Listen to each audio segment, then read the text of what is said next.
भारत को आजादी मिले 75 बरस हो गए हैं। इन 75 वर्षों में हमारा मुल्क दुनिया की सबसे बड़ी जमहूरियत बनकर उभरा है। भारत को ये पहचान दिलाने में संविधान ने कलीदी रोल अदा किया। हमारे मुल्क के संविधान की रूह जिन उसूलों पर तश्कील दी गई, वही उसूल इस मुल्क के इत्तेहाद और खुशहाली का सबब हैं। सबको बराबरी का हक और सबके मज़ाहिब की इज्जत और एहतराम इस संविधान का अहम हिस्सा है। संविधान को ये उसूल देने वाले हमारे राष्ट्रपिता महात्मा गांधी थे।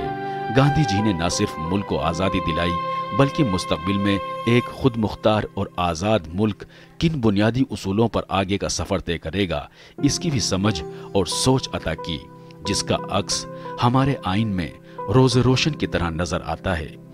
महात्मा गांधी ने हिंदुस्तान के आइन की तश्कील में बहुत अहम किरदार अदा किया। हालांकि ना ही वो आइन के बनाने में शामिल थे और ना ही कानून साज असेंबली के मेंबर, लेकिन असेंबली के अराकीन पर गांधी जी के ख्यालात का गहरा असर था। लिहाजा जब भारत का संविधान तश्कील पा रहा था, तो उस वक्त महात्मा गांधी की आइडियोलॉजी को कॉन्स्टिट्यूशन के डायरेक्टिव प्रिंसिपल में शामिल किया गया, जिसे गांधीयन पॉलिसी भी कहा गया। गांधी जी का मानना था कि हिंदुस्तान में सबको बराबरी का हक हासिल हो, चाहे समाजी मैदान हो, सियासी हो या इक्तिसादी। इसके अलावा वो भारत के संविधान में निचली जात, खवातीन और अक़लियतों के लिए खुसूसी दर्जा चाहते थे, जिसकी वजह से संविधान में इन सभी के लिए खुसूसी प्रोविजंस रखे गए। गांधी जी चाहते थे कि हिंदुस्तान में गांव का इंतजाम गांव वालों के ही हाथ में होना चाहिए, ताकि वो अपने मसले मसाइल खुद हल कर सकें।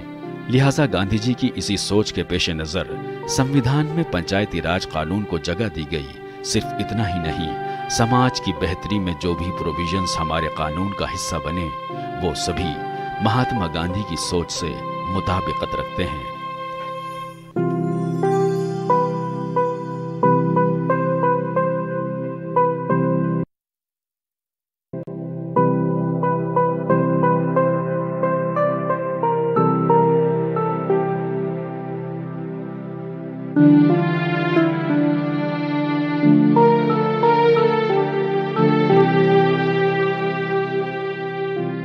नाज़रीन आदाब, इस्तकबाल है आपका हमारी इस खास पेशकश में, जिसका नाम है Gandhi's reflection on Indian constitution, और मैं हूं आपका मेज़बान मोहम्मद नौमान।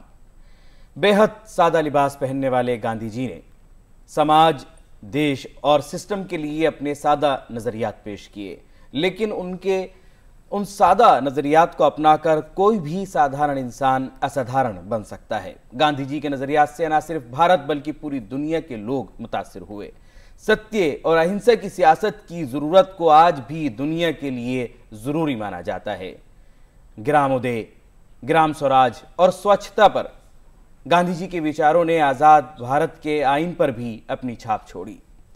गांधी जी की उस तासीर को और गांधी जी के उस असर को आज समझने के लिए ज़रूरत है, और आज उसी पर गुफ्तगू करने के लिए हमारे साथ स्टूडियो में मौजूद हैं दो ख़ास मेहमान। हमारे साथ हैं गांधी पीस फाउंडेशन के सदर जनाब कुमार प्रशांत साहब।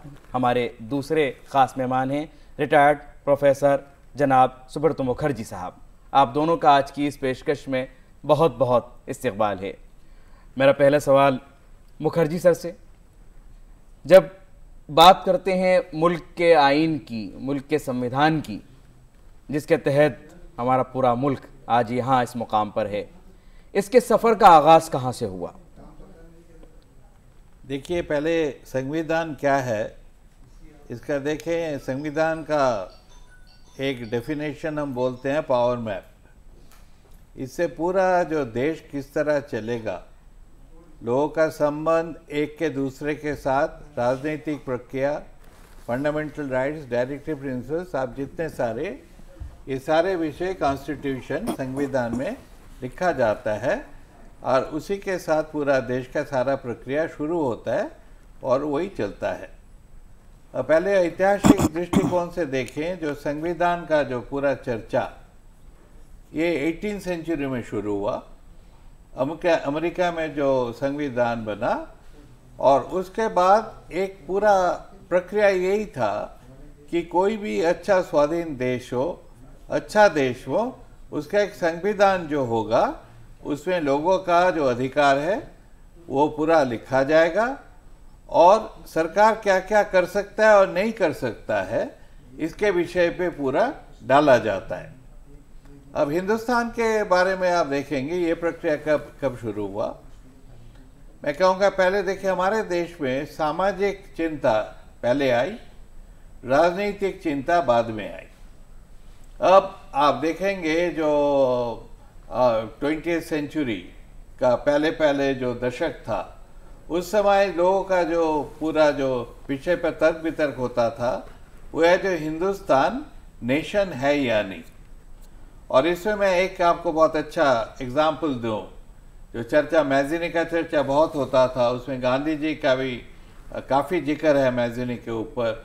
लाजपत राय और सुरेंद्रनाथ बैनर्जी ने किताब लिखी नेशन इन मेकिंग जी। तो हिंदुस्तान कितना नेशन है या नहीं, इसके ऊपर भी चर्चा होती थी। पर अब जो गांधी जी के संदर्भ में जब आते हैं, जब वो पूरा साउथ अफ्रीका से आके हिंदुस्तान में रहने लगे और वो पूरा जो चंपारण आप जानते ही हैं, अहमदाबाद जानते हैं, खेदा मूवमेंट बाद में पटेल का हुआ, आप सभी जानते हैं। तो उन्होंने पहले एक चर्चा किया जो हिंदुस्तान को उन्होंने अच्छी तरह जानने की कोशिश की, और इसमें गोखले जी का भी काफ़ी अवदान था। और उसके बाद जब वो कांग्रेस का पूरा अनडिस्प्यूटेड लीडर हो गए, तो उन्होंने एक पहला संविधान कांग्रेस पार्टी का बनाया। और ये बहुत महत्वपूर्ण है क्योंकि कांग्रेस का पहले प्री गांधीयन पीरियड हम देखें तो कांग्रेस का कोई खास संविधान था नहीं, कोई सेंट्रल ऑफिस नहीं था, और एक तरह का जैसे अश्विनी कुमार दत्त ने कहा 3 डे तमाशा, जो आपका जो एनुअल जब मीटिंग होता था उसी में जो ज़्यादा काफ़ी अमीर लॉयर्स पार्टिसिपेट करते थे, और कुछ ज़्यादातर ऑर्गेनाइजेशन कांग्रेस के पास नहीं था। गांधी जी का सबसे पहला जो अवदान हुआ कि उन्होंने कांग्रेस को एक कॉन्स्टिट्यूशन दिया। उसमें हर साल चुनाव प्रक्रिया खाली प्रेसिडेंट का नहीं, एकदम डिस्ट्रिक्ट के नीचे लेवल से ऊपर तक चुनाव का प्रक्रिया उन्होंने शुरू किया। यानी सबसे पहले अपने दल से उन्होंने शुरुआत की, अपनी पार्टी से शुरुआत करी कि यहाँ पर भी एक संविधान होना चाहिए। और मैं अब प्रशांत जी से पूछना चाहूंगा कि वो दल के लिए एक संविधान था और उससे एक बड़ा एक मसला था देश के लिए संविधान। गांधी जी उस वक्त नहीं थे जब संविधान लागू हुआ, लेकिन गांधी जी के असरात कितने थे? देखिए, मुझको ऐसा लगता है कि चर्चा इस तरह से शुरू की जाए कि संविधान दरअसल में होता क्या है। संविधान शब्द अगर आप देखें तो इसका मतलब यह है कि वो विधान जो तुम्हारे संग चलता है उसको संविधान कहते हैं। वो विधान नहीं जिसको तुम अपनी सुविधा से चलाते हो और अपनी सुविधा से छोड़ देते हो। जो हमेशा के लिए तुम्हारे साथ है वो संविधान है। तो जब आज़ादी की लड़ाई शुरू हुई और गांधी जी ने उसकी बागडोर संभाली, तब से भारत में संविधान की चर्चा चल रही है। गांधी जी ने एक अपने लिए भी संविधान बनाया जिसको हम लोग हिंद स्वराज्य के नाम से जानते हैं, जो दक्षिण अफ्रीका के दौर में उन्होंने लिखा। जब वो इंग्लैंड से पानी के जहाज़ से दक्षिण अफ्रीका लौट रहे थे तो वहाँ से बैठकर उन्होंने एक संविधान लिखा। वो संविधान उस अर्थ में नहीं है कि कानून बने हैं, लेकिन एक ढांचा भारत का कैसा बनेगा इसकी एक कल्पना उन्होंने हमारे सामने रखी। उसके बाद जैसे जैसे कांग्रेस आगे बढ़ी और संघर्ष आगे बढ़ा अंग्रेज़ों के साथ, वैसे वैसे संविधान की बहुत सारी चर्चाएं शुरू हुई। और फिर मोतीलाल नेहरू कमीशन बना, जिस कमीशन ने पहली बार भारत के लिए एक संविधान ड्राफ्ट करने की कोशिश की। तो संविधान का इतिहास इन रास्तों से गुजरा है। गांधी जी का जो असर रहा भारतीय मानस पर, भारतीय राजनीति पर, भारत की राजनीति के बारे में सोचने वालों पर, वो इतना गहरा था कि जब भी संविधान की कोई कल्पना की गई, चाहे मोतीलाल नेहरू के ज़माने में की गई या संविधान सभा में की गई, तो उसका गांधी जी पर का असर उन चर्चाओं पर बहुत ज़्यादा रहा। तो मैं ये कह सकता हूँ कि गांधी भारत का जो संविधान बना है उसका जो एक चैप्टर है जिसको गाइडिंग प्रिंसिपल्स ऑफ स्टेट कहते हैं, राज्य के नीति निर्धारक तत्व जी, वो जो गाइडिंग प्रिंसिपल्स हैं वो गांधी जी के ही विचारों के हिसाब से ढाले गए हैं। बहुत खूब।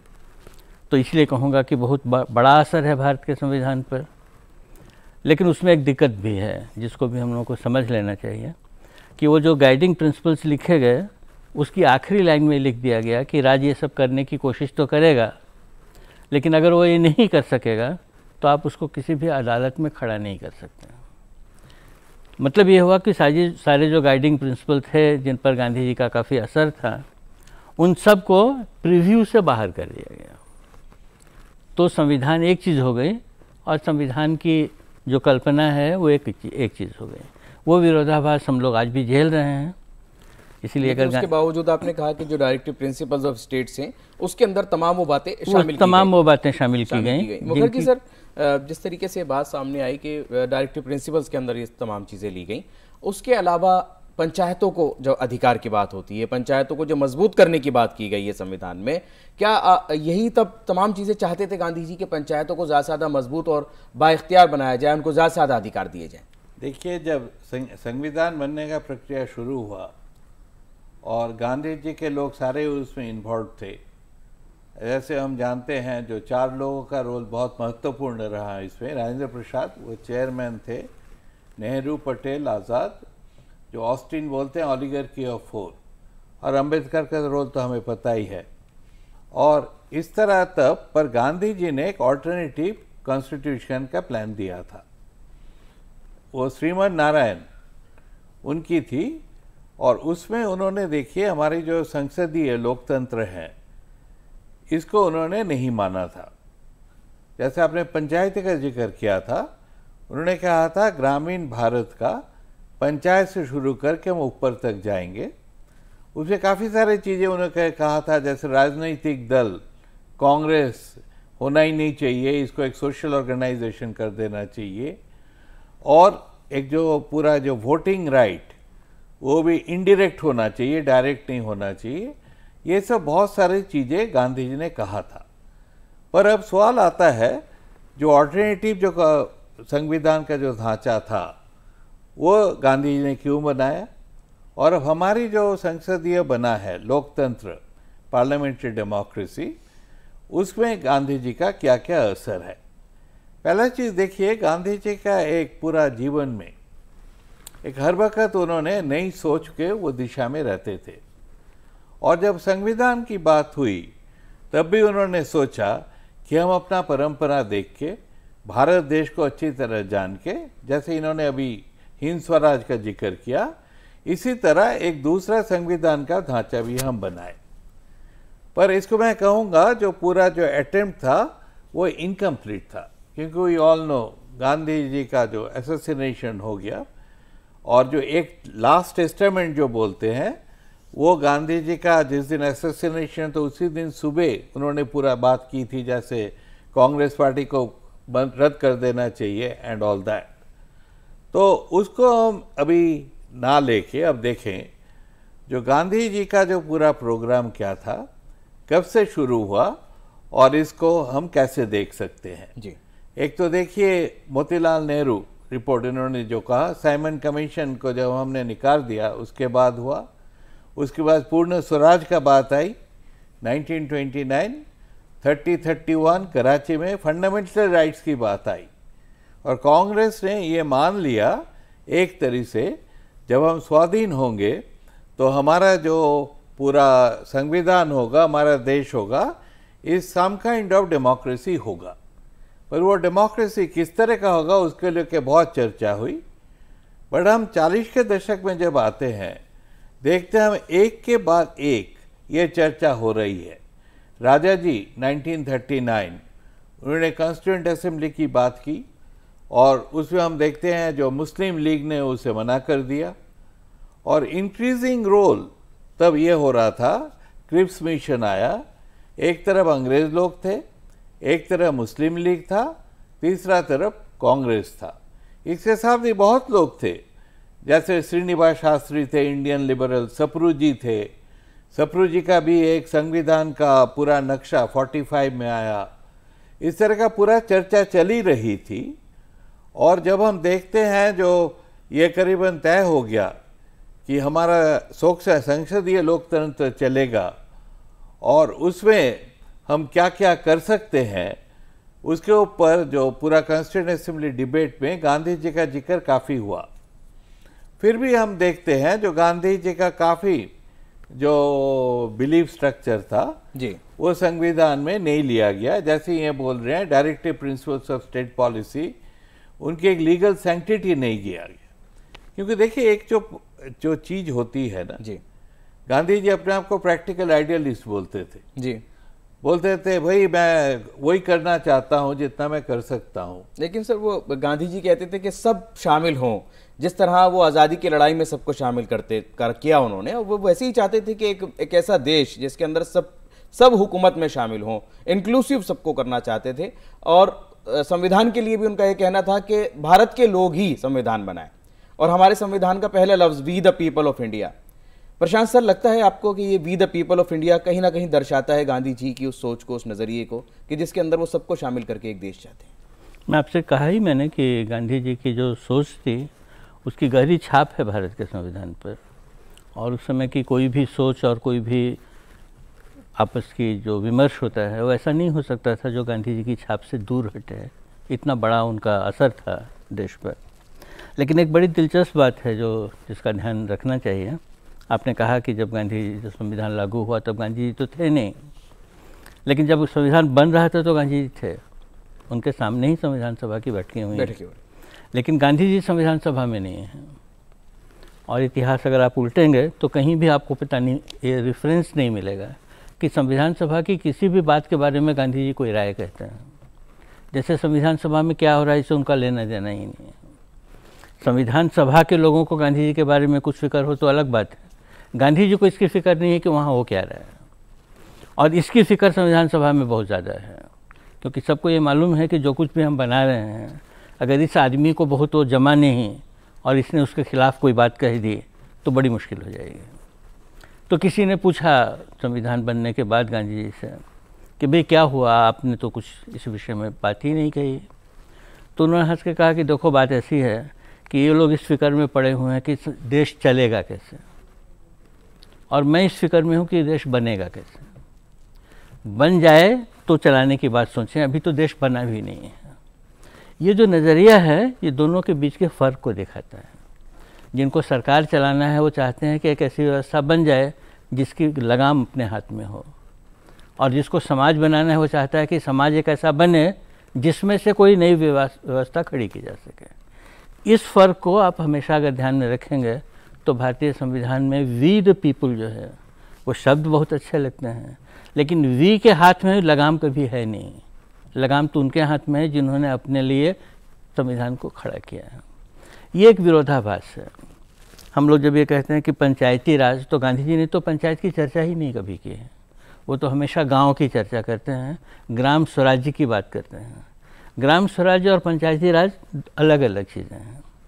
लेकिन फिर भी मैं समझता हूँ कि संविधान विशेषज्ञ जो होता है वो क्रांतिकारी नहीं होता है। वो तो देखता है कि आज की व्यवस्था में से क्या क्या संभव है कर सकना, क्या ज़रूरत है, उसकी योजना बनाता है। तो जो भी संविधान सभा थी, राजेंद्र प्रसाद जिसके अध्यक्ष रहे, अंबेडकर साहब जिसके ड्राफ्ट्समैन थे, उन लोगों ने उन संभावनाओं को पकड़ने की कोशिश की जो उस समय संभव थी, और गांधी जी उन संभावनाओं को पकड़ने की कोशिश कर रहे थे जिससे भारत संभव बनता। ये दो फर्क हैं दोनों में। फिर भी हम इस बात का क्रेडिट देते हैं संविधान बनाने वालों को कि उन्होंने एक ऐसा डॉक्यूमेंट हमारे सामने रखा जिस डॉक्यूमेंट के आधार पर वो देश जो सैकड़ों साल से गुलाम था वो आज़ाद पाई, और उसने एक आत्मविश्वास के साथ अपने देश को बनाना संभालना शुरू कर दिया। मुखर्जी सर, गांधी जी हमेशा वीकर सेक्शन को ऊपर लाना चाहते थे, और हमारे संविधान में कितना इस तबके को या जो अनटचेबल्स थे उनके साथ भी कितनी ईमानदारी बरतते हुए उनको शामिल करने की कोशिश की गई कि इनकी भी तरक्की हमारी तरक्की के साथ ज़रूरी है, जिसको आज हुकूमत कहती है सबका साथ सबका विकास।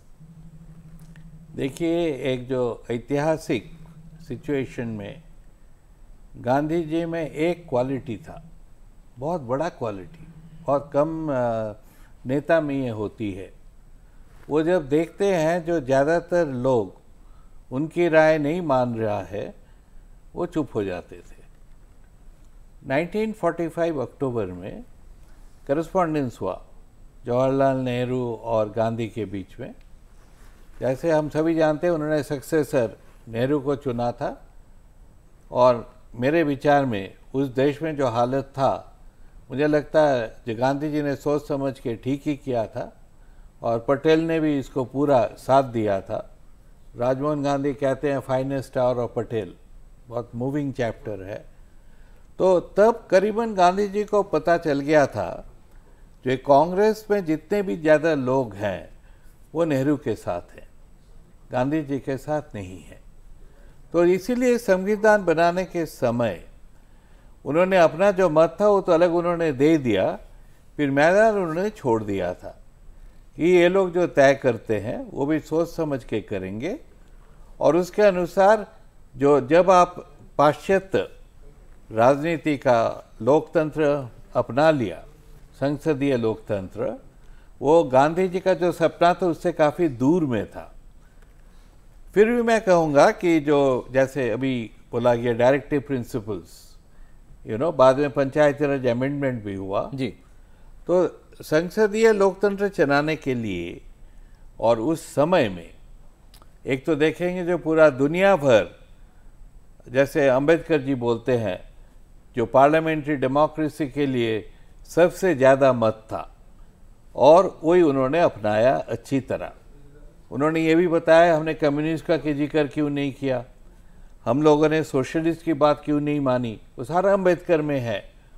और वो ये भी तय करते हैं कि हम किस दिशा में किस तरह इस संविधान को बनाया।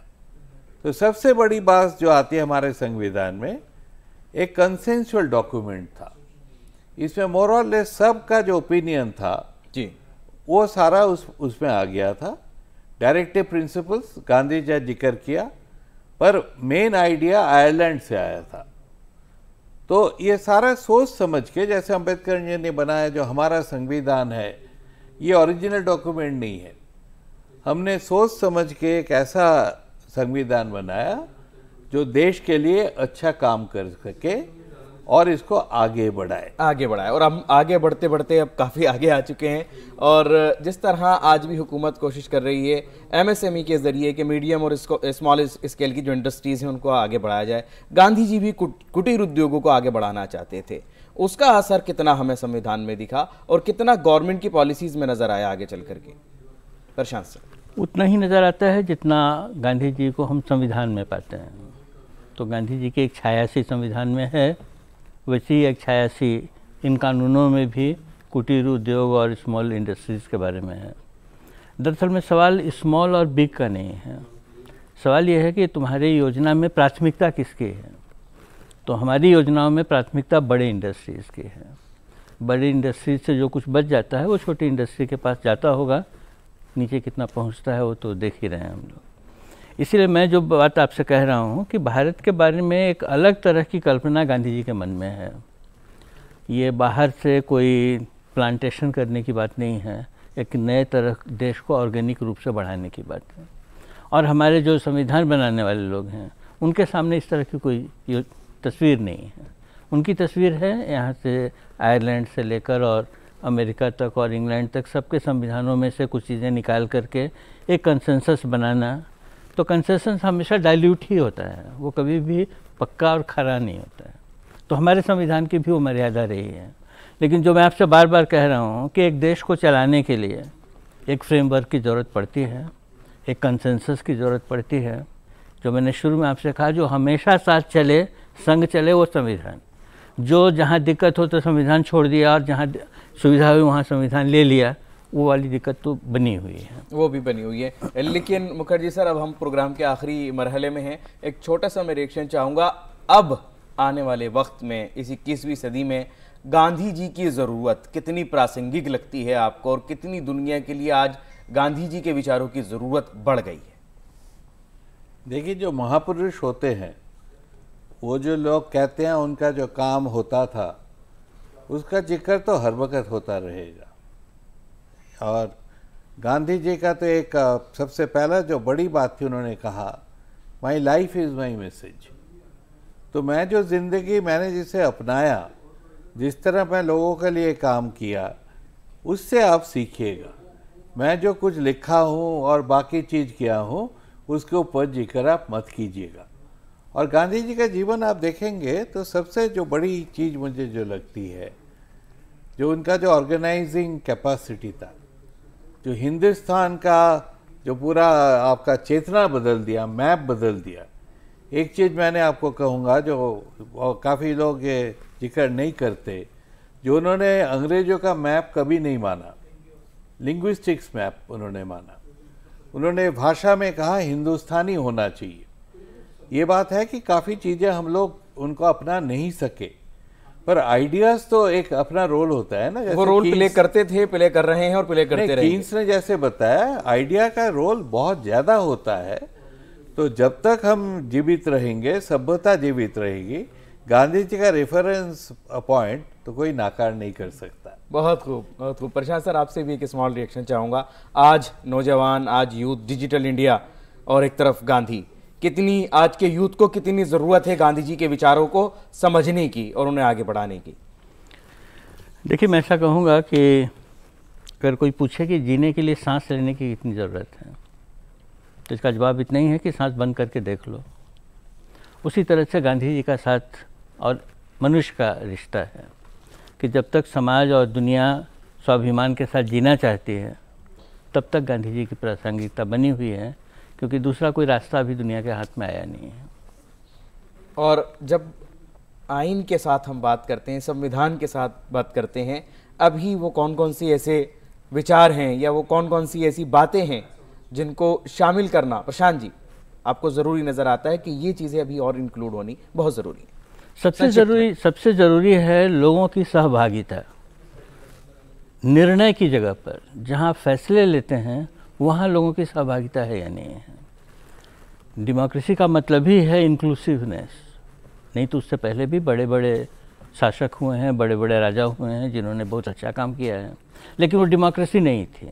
लोकतंत्र का मतलब है लोगों की सहभागिता होना। ये तत्व जितना ज़्यादा हम बढ़ा पाएंगे, उतने ज़्यादा हम संविधान की स्पिरिट के नज़दीक जा पाएंगे और गांधी जी के विचार थे उन तक हम पहुंच पाएंगे और उनको साकार कर सकेंगे अपनी ज़िंदगी में आत्मसात करके।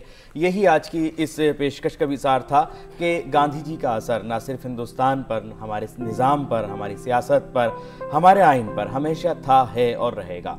अब ज़रूरत है कि आज का यूथ, आज का नौजवान उसको अपनी ज़िंदगी में किस तरह लेकर के आए। उसके लिए ज़रूरत है उन नज़रियात को पढ़ने की, उन्हें अपने साथ जोड़ने की और उन पर चलने की। मैं बहुत बहुत शुक्रगुजार हूँ अपने दोनों खास मेहमानों का कि आपने आज की इस पेशकश में अपने विचार पेश किए और हमारे जो नाजरीन हैं उन्होंने भी आज की इस पेशकश से बहुत सेर हासिल, जो गुफ्तगू हुई उससे बहुत फैज़ हासिल किया होगा। हम फिर हाजिर होंगे किसी नए और ख़ास मौजू के साथ। आज की इस ख़ास पेशकश में फ़िलहाल इतना ही। हमारी पूरी टीम को दीजिए इजाज़त। आदाब।